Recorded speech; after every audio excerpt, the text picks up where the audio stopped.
Hi dears, എല്ലാവർക്കും KP ടേസ്റ്റിൻ്റെ ഒരു പുതിയ വീഡിയോയിലേക്ക് സ്വാഗതം. അച്ചാർ ഇന്ന് ഒഴിച്ചു കൂടാനാവാത്തൊരു വിഭവമാണല്ലോ. ചോറിന് മാത്രമല്ല, ബിരിയാണി, ഫ്രൈഡ് റൈസ്, ചപ്പാത്തി, പൊറോട്ട തുടങ്ങിയ എല്ലാ വിഭവങ്ങൾക്കും അച്ചാറും ചമ്മന്തിയും ഇന്ന് ഒഴിച്ചു കൂടാനാത്ത ഒരു വിഭവമാണ്. നമ്മളിവിടെ മാങ്ങയും വറുത്ത ഉള്ളിയും ചേർത്താണ് അച്ചാർ ഉണ്ടാക്കുന്നത്. അതിനുവേണ്ടി ഞാനിന്ന് 3 വലിയ മാങ്ങയാണ് എടുത്തിട്ടുള്ളത്. തൊലിയൊക്കെ ഒന്ന് കളഞ്ഞ് വൃത്തിയാക്കാം. തൊലിയൊക്കെ കളഞ്ഞതിന് ശേഷം നമുക്ക് ഈ മാങ്ങകളൊക്കെ ഒന്ന് വലിയ കഷണങ്ങളാക്കി മുറിച്ചിടാം. ഈ മാങ്ങച്ചാർ നിങ്ങൾക്ക് ഇഷ്ടപ്പെടുകയാണെങ്കിൽ ഒരു ലൈക്ക് ചെയ്യാനും ഷെയർ ചെയ്യാനും മറക്കരുത്. എല്ലാം ഇങ്ങനെ കഷണം എടുത്തു കഴിഞ്ഞു.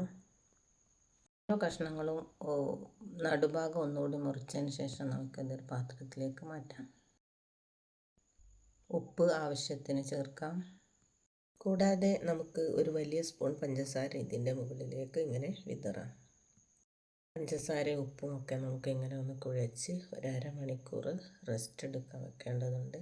സമയം കൊണ്ട് നമുക്ക് 3 ഉള്ളി എടുത്ത് ഇങ്ങനെ വലിയ കഷ്ണങ്ങളാക്കി മുറിച്ചിടാം. ഉള്ളിയെല്ലാം ഇങ്ങനെ മുറിച്ചെടുത്ത് കഴിഞ്ഞാൽ നമുക്കിതൊന്ന് വറവിടേണ്ടതുണ്ട്. ഇതൊന്ന് മൊരിയിച്ചെടുക്കുകയാണ് ചെയ്യുന്നത്. അതിനു വേണ്ടി കുറച്ച് നല്ലെണ്ണ ചേർത്ത് നമുക്ക് ഇങ്ങനെ വാട്ടിയെടുക്കാം. കുറച്ച് സമയം വാട്ടിയതിന് ശേഷം നമ്മുടെ ഉള്ളിയൊക്കെ ഒന്ന് മൊരിഞ്ഞ് കിട്ടിയിട്ടുണ്ട്. നമുക്കിതൊരു പാത്രത്തിലേക്ക് മാറ്റാം. എണ്ണ കുറച്ചുകൂടി ഒഴിച്ചതിന് ശേഷം നമുക്ക് ഒരു വലിയ സ്പൂൺ കടുക്, ഒരു വലിയ സ്പൂൺ ഉലുവ ചേർത്ത് ഒന്ന് പൊട്ടിക്കാം. നമ്മൾ അരിഞ്ഞു വെച്ച മാങ്ങ ഇതിലേക്ക് ചേർക്കാം. മാങ്ങ നമുക്കിത് ഒന്ന് നല്ലവണ്ണം വാട്ടിയെടുക്കണം.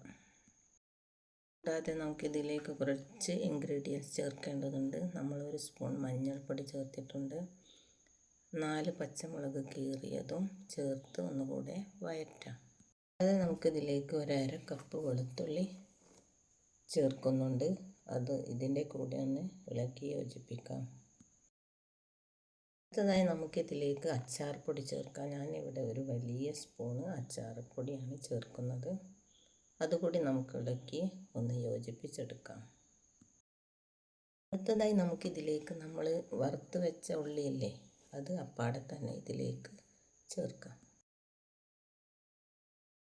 ഒന്നുകൂടി നമുക്ക് യോജിപ്പിച്ച് ഇളക്കി കൊടുക്കാം. ഇനി നമുക്കിതിലേക്ക് വിനാഗിരി ചേർക്കാം. 1/2 കപ്പ് വിനാഗിരിയാണ് ഞാനിവിടെ ചേർക്കുന്നത്. ഉപ്പും വിനാഗിരിയും ഒക്കെ നമുക്ക് അച്ചാർ കേട് വരാതിരിക്കാനും അച്ചാറിന് നല്ലൊരു ടേസ്റ്റ് ഉണ്ടാവാനും വേണ്ടിയാണ് നാം ചേർക്കുന്നത്. പിന്നെ നമ്മൾ പഞ്ചസാര ചേർത്തതാണല്ലോ, പോരായ്മ ഉണ്ടെങ്കിൽ ചെറിയ കഷ്ണം ശർക്കര കൂടി ഞാൻ ഇതിലേക്ക് ചേർക്കുന്നുണ്ട്. ഈ രീതിയിലൊന്ന് മാങ്ങച്ചാർ ഉണ്ടാക്കി നോക്കൂ, നല്ല ടേസ്റ്റ് ആയിരിക്കും. അപ്പോൾ നമ്മുടെ വീഡിയോ ഇപ്പോൾ കഴിയാറായി. വീഡിയോ കണ്ടുകൊണ്ടിരുന്ന എല്ലാവർക്കും താങ്ക് യു.